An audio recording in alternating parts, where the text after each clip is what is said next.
کتاب 2 باب اس کی پہلی آیت سے ہم دیکھیں گے، سو آسمان اور زمین اور ان کے کل لشکر کا بنانا ختم ہوا، اور خدا نے اپنے کام کو جسے وہ کرتا تھا 7ویں دن ختم کیا، اور اپنے سارے کام سے جسے وہ کر رہا تھا 7ویں دن فارغ ہوا، اور خدا نے 7ویں دن کو برکت دی اور اسے مقدس ٹھہرایا، کیونکہ اس میں خدا ساری کائنات سے جسے اس نے پیدا کیا اور بنایا فارغ ہوا۔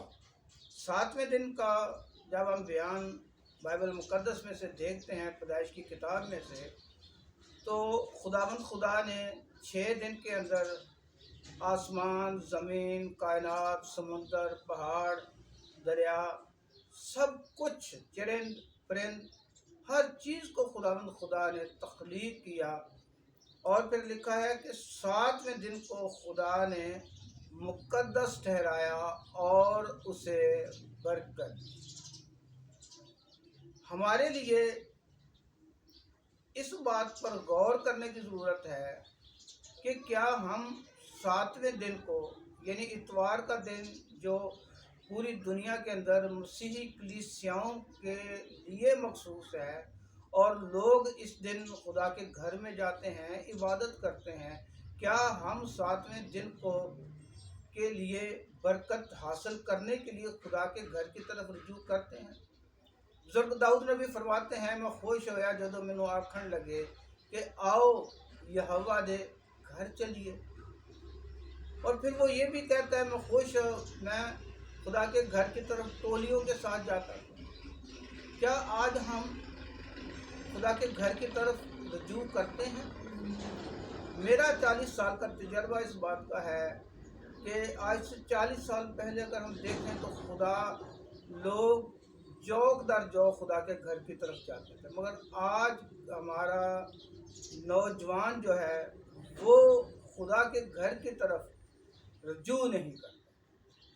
خواتین کی تعداد، آپ کسی بھی عبادت میں چلے جائیں، آپ دیکھیں، میرا تو بڑا وسیع تجربہ ہے اس بات کا، مگر خواتین کی تعداد زیادہ ہوتی ہے جبکہ مردوں کی تعداد بہت کم ہوتی ہے۔ میں 2 ہفتے پہلے ایک پروگرام میں گیا تھا، تو آپ یقین کریں گے کہ خواتین کی تعداد زیادہ تھی جبکہ مرد حضرات صرف 6 تھے، اور اس علاقے کے اندر 14 چرچ ہیں، اور مسیحیوں کی آبادی وہاں 10,000 سے بھی زیادہ ہے۔ تو کیا وجہ ہے کہ آج کا ہمارا نوجوان خدا کے گھر سے دور ہے؟ آج کا ہمارا نوجوان گھر کی طرف نہیں آتا؟ میں آپ کے ساتھ ایک خوبصورت آج گواہی شیئر کرنا چاہتا ہوں، آپ اسے شیئر بھی کیجیے گا دوستوں کے ساتھ اور اسے سیکھیے گا۔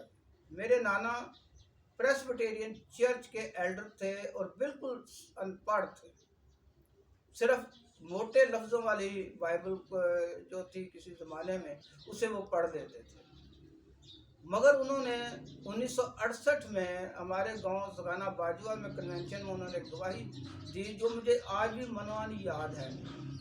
اس زمانہ میں ہمارے جو بزرگ تھے، ہمارے دادا، ہمارے نانا، یہ سارے ذمہ داروں کے ساتھ ہی کام کرتے تھے، تو انہوں نے کہا کہ میں سکھوں کے ساتھ، انہوں نے کہا جی بابا آپ ہمارے ساتھ آ جاؤ۔ میں نے کہا جی میری 3 شرطیں ہیں، اگر آپ کو منظور ہے میں آپ کے ساتھ کام کرنے کے لیے تیار ہوں۔ پہلی یہ ہے کہ میں اتوار کے دن ہر صورت میں نے عبادت کرنے کے لیے جانا۔ نمبر 2، آپ جب بھی زمین کے اندر بیج بکھیریں گے تو میں اس پر دعا کروں گا۔ اور نمبر 3، میں روٹی بڑے آرام کے ساتھ کھاتا ہوں۔ انہوں نے کہا جی ہمیں آپ کی یہ تینوں شرطیں منظور ہیں۔ میرے نانا جی نے اس بات کی گواہی دی کہ اس سال ان کی فصل کئی سالوں کے بنسبت بہت زیادہ فصل ان کی ہوئی، اور میں نے 1 سال کا ان کے ساتھ کنٹریکٹ کیا تھا، 5 سال انہوں نے مجھے وہاں سے ہلنے نہیں دیا، بلکہ انہوں نے کہا ہم آپ کو آپ کی مزدوری دگنی دینے کے لیے تیار ہیں۔ تو پولوس رسول جو ہے وہ تموتھیوس کو کہتا ہے کہ میں تیری نانی لوئس کے ایمان کو جانتا ہوں۔ تو ہمارے اندر جو ایمان ہے یہ نسل در نسل چلتا ہے۔ آج آپ خدا کی گھر کی طرف رجوع کریں گے، آج آپ سبت کو عزت دیں گے، کل آپ کی اولاد سبت کو عزت دے گی۔ نہمیہ کی کتاب میں سے صرف ایک حوالہ میں آپ کے لیے ضرور آج پڑھنا چاہوں گا. ہم دیکھیں گے نہمیہ کی کتاب میں سے اس کا 13واں باب اور اس کے 16ویں آیت ہے. اور لکھا ہے خدا کے کلام میں، تب میں نے یہودا کے امراء سے جھگڑ کر کہا، یہ کیا برا کام ہے جو تم کرتے ہو اور سبت کے دن کی بے حرمتی کرتے ہو؟ کیا تمہارے باپ دادا نے ایسا ہی نہیں کیا؟ اور کیا ہمارا خدا ہم پر اور اس شہر پر سب آفتیں نہیں لایا؟ تو بھی تم سبت کی بے حرمتی کر کے اسرائیل پر زیادہ غضب لاتے. اب لوگ کرتے کیا تھے؟ 70 سال کی اسیری کے بعد جب بنی اسرائیل قوم لوٹ کر یروشلم میں آئی، لوگ اپنے اپنے کاموں میں لگ گئے، لوگوں نے ذمہ داری شروع کر دی، اور یہاں تک کہ سبت کے دن بھی لوگ جو تھے وہ کوئی مچھلی بیچ رہے ہیں، کوئی مچھلی خرید رہے ہیں، کاروبار کر رہے ہیں. یاد ہی نہیں ہے کسی کو کہ سبت کے دن کو بھی میں نے عزت دینی ہے. نہمیہ نے پوری بنی اسرائیل قوم کے ساتھ اور امراء کے ساتھ جھگڑا، اور اس نے کہا سبت کو عزت دو، خدا تمہیں عزت دے گا. سبت کے دن کے کوئی کام نہ کرو، سبت کے دن خدا کو عزت دو، خدا نے اس دن کو مقدس ٹھہرایا ہے. عزیزوں، میں آپ سب سے یہ اپیل کروں گا کہ آپ سبت کے دن کو عزت دیں.